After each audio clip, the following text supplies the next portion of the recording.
COVID-19 collides with the presidential campaign. 100,000 people expected to descend on Tulsa, the state bracing for President Trump's rally as it hits a record number of new coronavirus cases. One of 20 states seeing cases climb, Florida with a new single-day record, and California mandating masks statewide.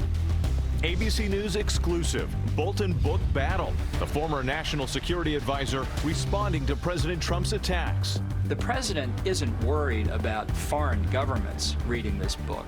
He's worried about the American people reading this book. Both sides get set to face a judge. This as the president tweets a doctored video red flagged by Twitter as manipulated media. The outrage at this hour. Behind bars, the former Atlanta police officer who killed Rayshard Brooks set to face a judge. The other officer on the scene speaking out.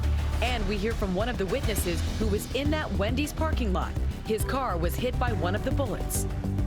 Wildfires raging in the west. That monster bushfire in Arizona, spreading over 115,000 acres. More evacuations underway. Ginger is tracking the latest. Firework boom? Reports of illegal fireworks soaring around the nation. Thousands of complaints pouring into police departments. What's setting off the spike? Celebrating Juneteenth this Friday. The holiday marking a celebration of freedom for so many. The momentum of the Black Lives Matter movement now leading big companies and over 20 NFL teams to honor Juneteenth today. And the superstars stepping up, calling for it to be made a national holiday. And all the fields for Father's Day. Superstar Will Smith opening up about becoming a dad at 24. I'm gonna have to walk this one off. The emotional conversation with his wife Jada and his life-changing moment only on GMA this morning. Live in Times Square, this is Good Morning America. Good morning, America. Happy Friday. And this morning, we are celebrating Juneteenth. You are looking live at Ashton Villa in Galveston, Texas. That was the last place where enslaved African Americans were finally emancipated 155 years ago today. And so many Americans encouraged because the day getting more national attention than ever before, and a group of senators now proposing legislation to make this an official national holiday. We will have a lot more on Juneteenth coming up later on this morning. But first, though, we begin with the latest on the coronavirus emergency. The CDC now predicting deaths could hit as many as 145,000 by July 11th, while 9 states will likely have more deaths in the next 4 weeks than the previous 4. 20 states right now are seeing an increase in cases, including Oklahoma, which reported a record daily high for new cases. And that is where President Trump will be tomorrow night, holding that rally, which was originally scheduled for today, Juneteenth. Marcus Moore is in Tulsa with the latest on all of that. Good morning, Marcus.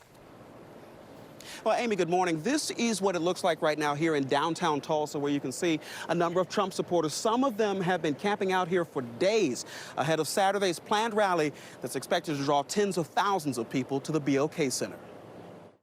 This morning, all eyes on Oklahoma, where crowds have been lining up for days to see President Trump hold his first campaign rally since the pandemic began. It's a crowd like I guess nobody's seen before. We have tremendous requests for tickets like I think probably has never happened politically before. 100,000 people expected to descend on Tulsa as COVID cases and hospitalizations climb in the state. But the president is unfazed by the fact, wrongly claiming the numbers are very minuscule compared to what it was. It's dying out. Oklahoma has had a very low rate, relatively speaking. It is a little spike. And while the Trump campaign plans to do temperature checks, provide hand sanitizer and masks, but not require them, the Bank of Oklahoma Center is now asking for a written plan to practice social distancing, something the Trump campaign has not addressed. Oklahoma is one of 20 states seeing an increase, along with California, where Governor Gavin Newsom is now requiring residents statewide to wear masks. Hospitalization numbers are just starting to creep back up, and I'm very concerned by what we're seeing. Florida reporting a new daily record, more than 3,200 new cases Thursday, the state's highest single-day total since the pandemic began. Now, New York's Governor Andrew Cuomo announcing they'll consider a mandatory 14-day quarantine for travelers from the Sunshine State, just like Florida did for New Yorkers when the outbreak started. Now we're afraid they're bringing the virus to our state. In Montgomery, Alabama, where cases are climbing, the ICU filling with new patients. We're never going to have to worry about a second wave because we haven't gotten out of the first wave. In Texas, over 100,000 cases across the state. But those battling the virus sharing a new warning. Michelle Hart from Colorado tested positive in April and spent a week in the hospital. Now, despite having 2 negative tests since, she tested positive again this week. She says her blood test showed no antibodies. I think the scary thing about it, other than the physical symptoms, of course, is just not having any answers. I've talked to a number of Trump supporters here this week. One man told me he does not intend to wear a mask during the rally, but another woman said that she would out of respect for others. But the one thing we've heard from everyone is that they are not at all concerned about the spread of COVID-19 during this weekend's rally. Amy. All right, Marcus, thank you so much for that. We're going to be joined now by Dr. Jennifer Ashton for the very latest. And Dr. Jen, let's start with that woman from Marcus's story we just heard. She tested positive in April, then she had 2 negative tests, and then tested positive again and is sick again. Is there a medical explanation for this? Well, there is some data on it, Amy. It comes out of South Korea, released by the CDC. They looked at 285 patients who had the same thing, positive, negative, then positive again, in some cases up to 82 days out, and found not a single one of them had what we call live virus. So the evidence right now points to the fact this is called viral debris, parts of the virus that the person is not reinfected and not infectious or contagious. And we just reported on President Trump's rally that's being held in Tulsa. It will be held indoors. Some 20,000 people expected to pack that arena. What kinds of precautions need to be in place to ensure safety? We heard Marcus say that the people he talked to said they weren't concerned about getting COVID-19. Well, the CDC released some recommendations on how to assess risk. There's no such thing as zero risk, but they consider gatherings where there are a lot of people that can't be more than 6 feet apart, especially when they're coming in from outside the local area, to be the highest risk for spread of COVID-19. All right, so there should be some current concern and some precautions being taken place. All right, thank you so much, Dr. Jen Ashton. Michael? Thank you, Amy. Now to more of our ABC News exclusive with John Bolton, the former national security advisor, responding to those attacks by President Trump over his explosive new book. Bolton called the president unfit for office, and he is sounding the alarm about a second Trump term. Chief Global Affairs correspondent Martha Raddatz has more in Washington. Good morning, Martha. Good morning, Michael. President Trump is trying to block the release of this book, and his lawyers will be battling it out with John Bolton's attorneys at a telehearing later today. But in the meantime, Trump himself is taking aim directly at Bolton. The name-calling from President Trump, schoolyard quality, labeling his former hand-picked national security advisor a wacko, and calling his new book a compilation of lies and made-up stories.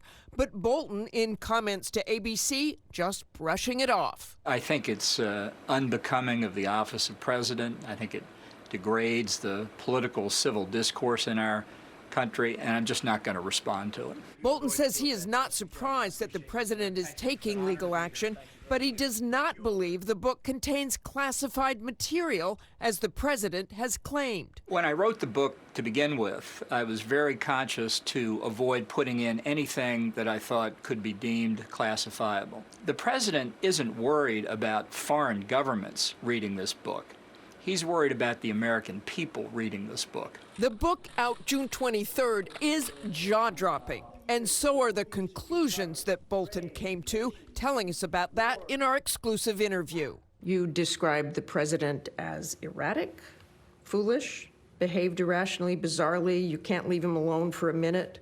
He saw conspiracies behind rocks and was stunningly uninformed. He couldn't tell the difference between his personal interests and the country's interests. I don't think he's fit for office. I don't think he has the competence to carry out the job. There really isn't any guiding principle that I was able to discern other than what's good for Donald Trump's reelection. It is the election that Bolton is now worried about as well, fearing a second Trump term will remove the political guardrails, saying a second-term Trump will be far less constrained by politics than he was in the first term.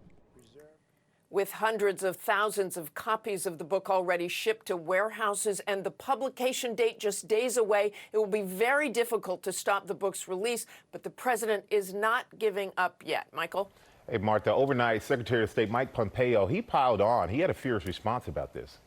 He sure did. Mike Pompeo does come up numerous times in the book, including Bolton saying the Secretary of State had considered resigning several times. But Pompeo now releasing a statement saying Bolton is spreading a number of lies, fully spun half-truths, and outright falsehoods. In our interview, by the way, Michael, Bolton does say they had their disagreements at times.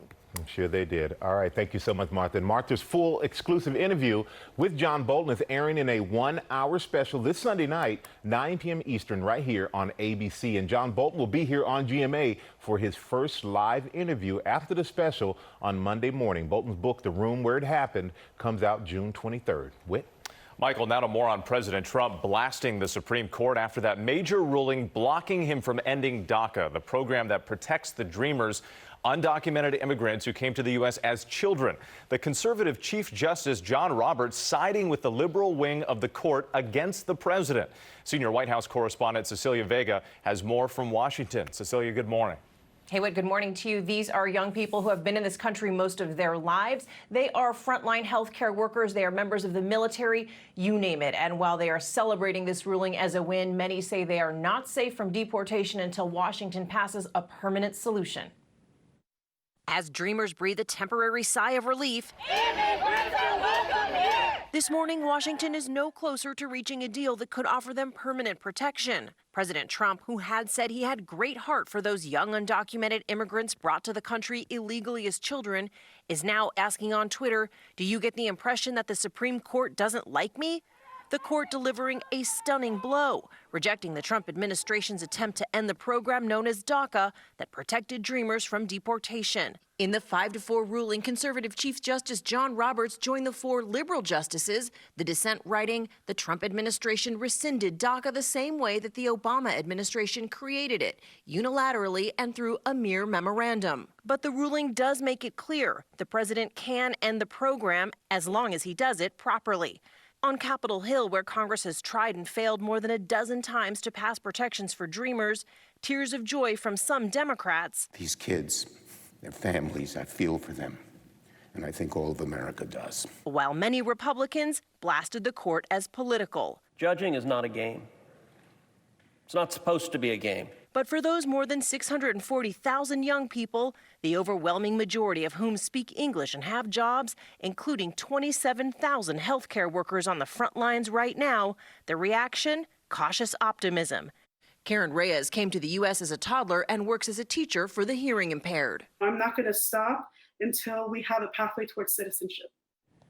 And this is already shaping up to be a critical issue come November. Joe Biden says he will send a bill to Congress to provide permanent protections to Dreamers on day one if he is elected. President Trump says he wants a legal solution, not a political one, and he's going to start this entire process all over again, Whit. Something both sides will campaign on. And Cecilia, I want to ask you about a different topic here. Overnight, a controversial tweet from President Trump, Twitter labeling it as a manipulated media. Yeah, a big controversy, and this is sure to reignite tensions between the president and the social media giant. With the president tweeting a video altered to make it look like a CNN news clip where a white baby chases a black baby down the street. The banner reading, "Terrified toddler runs from racist baby, and racist baby probably a Trump voter." Now, his point, the president's point, was to use this video to accuse the media of being fake and spreading misinformation, because the real clip, you're seeing it there, that went viral, that shows the children hugging before they started running down the street. Now, Twitter added that manipulated media label, saying the clip was designed to mislead people after it had already been viewed millions of times. So far, Whit, no comment from the White House. And the original clip was a heartwarming and beautiful moment. Cecilia, thank you so much. Amy? Thanks. Whit, turning now to those wildfires raging in the West, 3 dozen burning in 9 states, including that monster inferno in Arizona still spreading as the massive bighorn fire threatens even more homes now. Ginger tracking all the latest for us this morning. Good morning, Ginger. Good morning to you, Amy. There are two fires, one near Phoenix, one near Tucson, both very big, but the bush fire is where we'll start. This is north and east of Phoenix, and we've got at least 2,000 people evacuated from their homes. It is the 7th largest in Arizona's recorded history. We are going to see nearly 115,000 acres now with 5% containment still grow into the weekend. Then you've got the Bighorn fire, that's near Tucson, and that one is 31,000 acres, 40% contained. There were some new evacuations overnight. Now, from the Tonto Basin down south, we're going to see some slackening in the wind. The wind's been a big concern and why these fires have spread so quickly. We're going to build in this ridge, but that's going to make it hotter by about 10 degrees in some places. That's going to be tough to fight, and hopefully the firefighters won't have too much heat-related illness, Michael. All right, thank you so much, Ginger. Now to the latest on the deadly shooting of Rayshard Brooks. Both police officers involved in that shooting death in Atlanta, turning themselves in to face charges as a witness opens up about what he says he saw in that Wendy's parking lot. Victor Okendo is in Atlanta with more. Good morning, Victor. Good morning, Michael. In just a matter of hours, we expect to see former Atlanta police officer Garrett Rolfe in court for his first appearance. He's being held without bond, and prosecutors will not be seeking the death penalty. We're also hearing from the other officer involved. He's saying he will cooperate with the investigation. This morning, the former Atlanta police officer who killed Rayshard Brooks is behind bars, awaiting his first appearance. 27-year-old Garrett Rolfe turning himself in on Thursday. He's fighting 11 charges, including murder. Officer Devin Brosnan, accused of aggravated assault, turning himself in as well, later released on a $50,000 bond. Then he appeared on cable TV, describing the 40-minute interaction they had with Brooks. I felt he was friendly, he was respectful, I was respectful to him, and I felt like, he seemed like someone who potentially needed my help, and I was really just there to see what I could do for him, make sure that he was safe. The officers were responding to a call for a man asleep in the drive-thru of this Wendy's, blocking other cars. Hey. Sir. They determined Brooks was drunk, and when they tried to put him in handcuffs, he refused, and it got physical. He's seen wrestling one of their stun guns, and when he reaches back and points it toward Garrett Rolfe, Rolfe fires 3 times. The bullets whiz through the parking lot, striking the car Michael Perkins was in. I just heard all the tussling and stop resisting, stop fighting. I just said, this man finna kill this man. I heard. The videos igniting the streets of Atlanta. What's his name? Officer Brosnan's lawyer telling ABC they're surprised he was charged, but he will cooperate. He's going to do what I hope any police officer would do, which is be honest and tell the truth when somebody asks him what happened. He is not going to be, there's certainly no agreement in place at this point in time for him to be a quote-unquote state's witness. And overnight, the interim police chief said that they have seen an increase in officers taking off since these charges were announced, but Atlanta's mayor insists public safety has not been impacted. Michael? We sure hope not, Victor. Thank you so much. We are following a lot of other headlines this morning, including the new fallout over that passenger kicked off an American Airlines flight for not wearing a mask. And then what's behind the explosion in fireworks being heard all across the country. But first, let's go back to Ginger. And those strong storms blowing through Lakeville, Minnesota, just south of the Twin Cities. And today it's going to squeeze out on that front. A lot of rain in the middle there, severe storms in Texas, and some heavy rain down into Florida. Your local weather in 30 seconds. First, though, we've got the weekend forecast, sponsored by Caesars Rewards. Things have been a little quiet around here.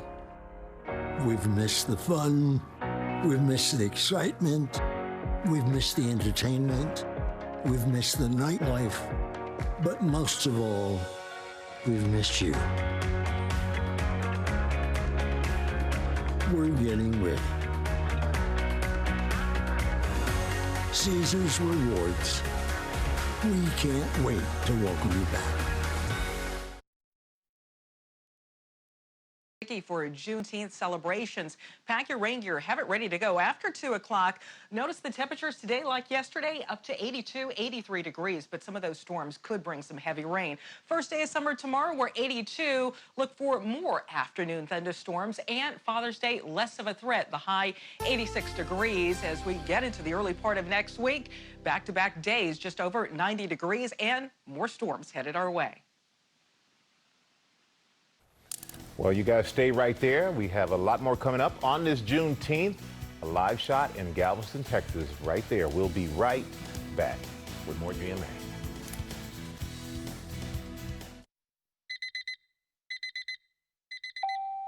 alerts, remind us, and forewarn us. But if you have type 2 diabetes and risks for heart disease, damage to your heart may have already started. Up to 50